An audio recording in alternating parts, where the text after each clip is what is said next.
Thanks, everyone. I wanted to talk to you about ideas that matter, about innovation. And that means talking to you about two very interesting men.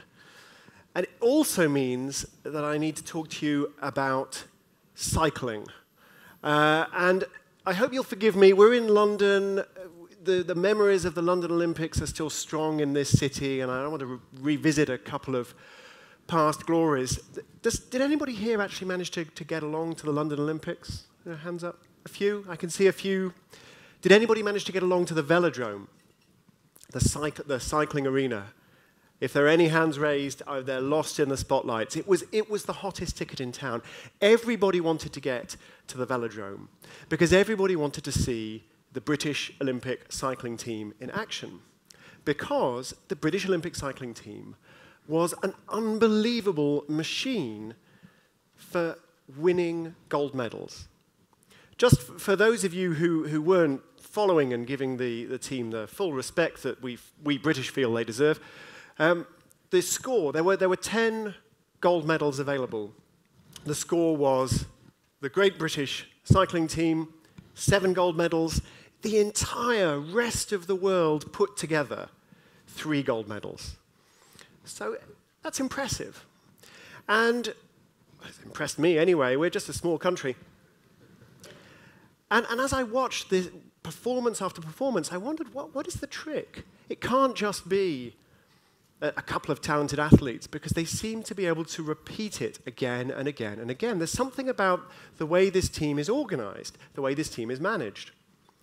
And now we know, because shortly after the Olympics, the secret weapon of the British Olympic cycling team was unveiled, and he's a man. His name is Matt Parker. So Matt Parker comes up with ideas, and he comes up with a particular kind of idea. He comes up with small ideas that make a difference.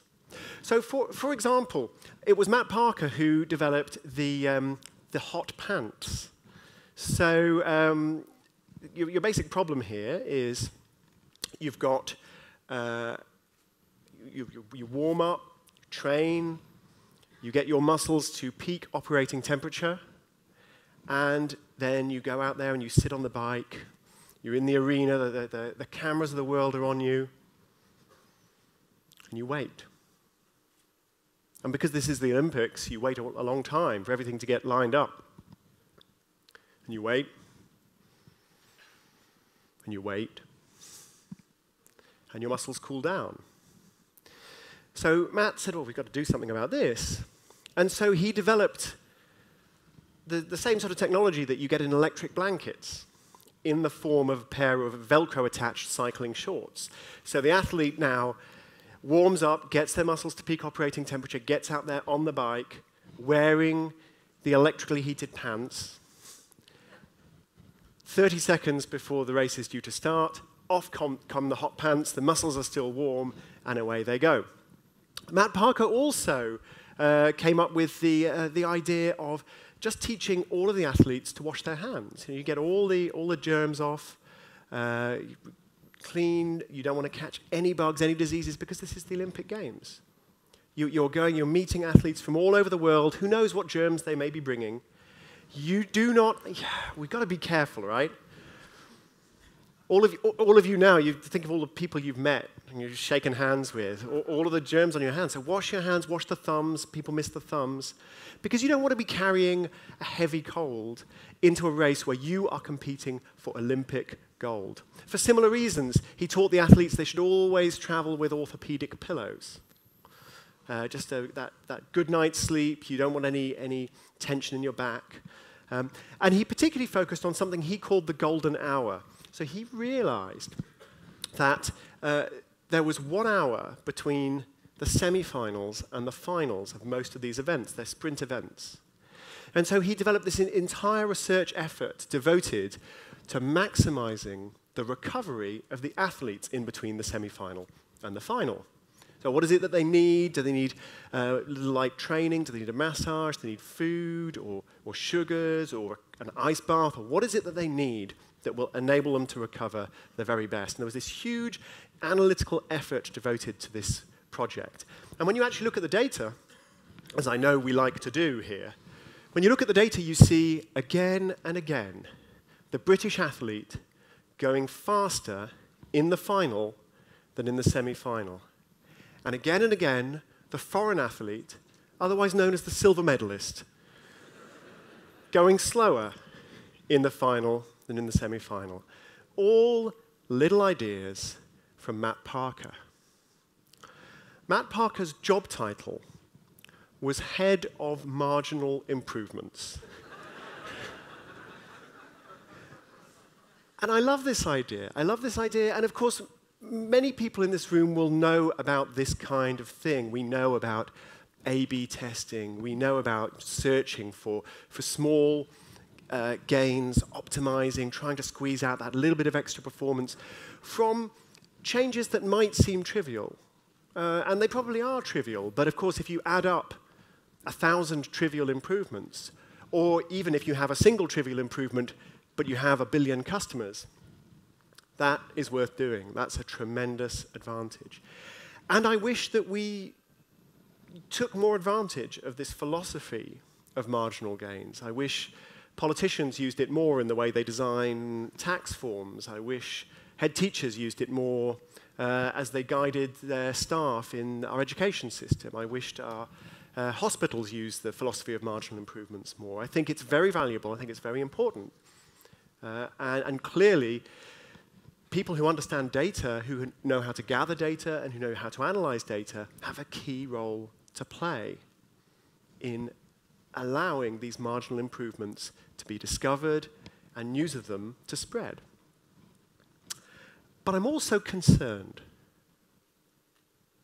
And I'm concerned because these marginal improvements, they've become sufficiently fashionable and sufficiently easy that now we may have fallen into the trap of thinking that that is the only kind of innovation that's out there. If you want a new idea, all you need to do is search for incremental improvements, add enough of them up, and there you have the new technology, the new way of doing things that will win in any competitive landscape. And the truth is, that's not always the case.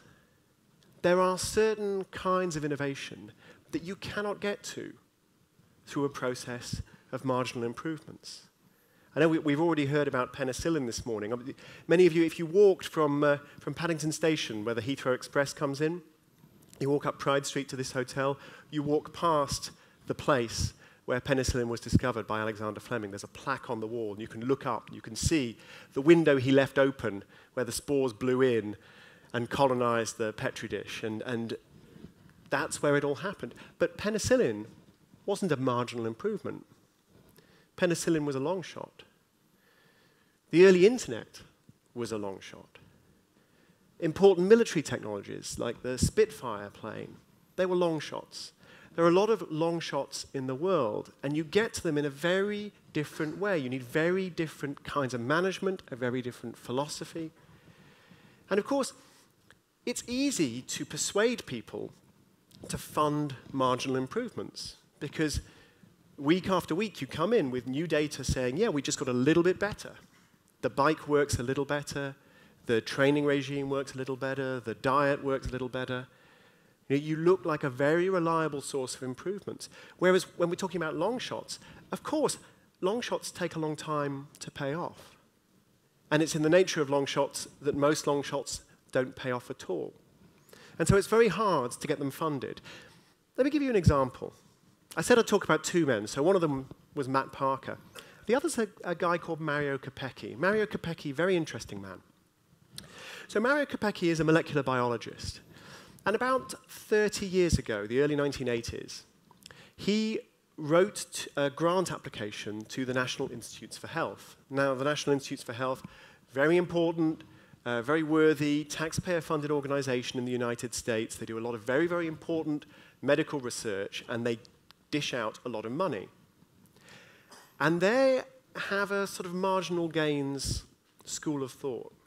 If you apply to the National Institutes for Health, you need to show evidence that what you're doing is a logical step on a process that's already been followed, that you're very, very likely to succeed and to deliver some incremental improvement or some check on some previous result, all of which is very well worth doing. But it also cuts out a certain kind of research project, and that would include the kind of research project that Mario Capecchi had in mind.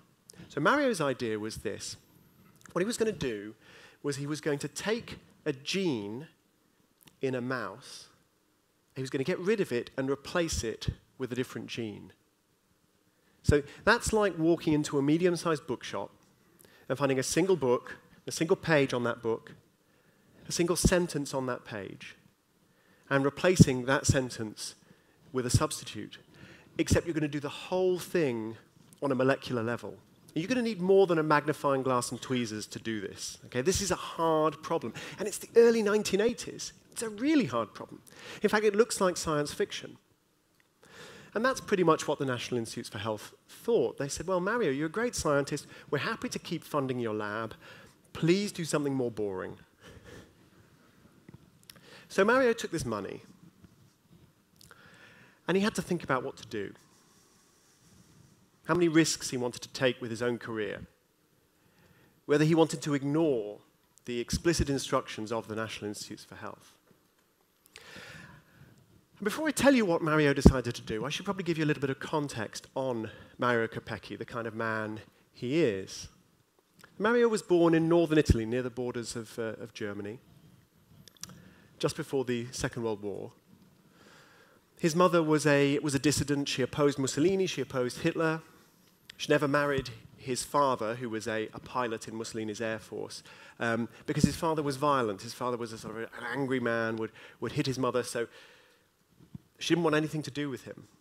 So there she was, single mum, little baby Mario, thoroughly and passionately opposed to the dictators in office. And so she knew what was likely to happen.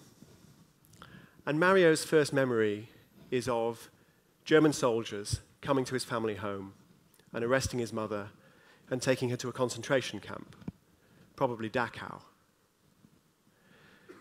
Now, because Mario's mother knew what was likely to happen, she had made provision for Mario to be taken care of in the local village. But after a year or so, Mario is nearly 5. Something went wrong with that plan. We're not sure what. And he ended up instead being looked after by his father, the man that Mario's mother never wanted to see the son. And Mario later said that nothing that happened to him in his whole life was as painful to him as living with a father who was brutal towards him, who was violent towards him. And he ran away. Just a few weeks later, he ran away, 5 years old. And he spent the entire Second World War running wild on the streets of an Italian city in the west of Italy, in and out of gangs, in and out of church orphanages, of church hospitals, and he ended the war in a church hospital, suffering from some serious infection. He had no clothes because he knew the hospital knew if they gave him clothes, he'd run away. So he had no clothes, just had this rough wooden blanket, a little bit of bread each day to eat. And many Italian orphans died in those conditions. But on Mario's 9th birthday, a woman he didn't recognize showed up at the hospital, dressed him up in traditional Tyrolean costume with this peaked cap with a feather in it. And the reason he didn't recognize her is because after spending the war in a concentration camp, his mother had changed completely. But she had American relatives, and so she took little Mario away to America. So now think about this. He speaks no English. He's been separated from both his parents for years. He's been feral for more than half his life. So what happens next? He goes to Harvard. I mean, there's a delay. That's where he ends up, and he ends up studying molecular biology under James Watson, co-discoverer of DNA.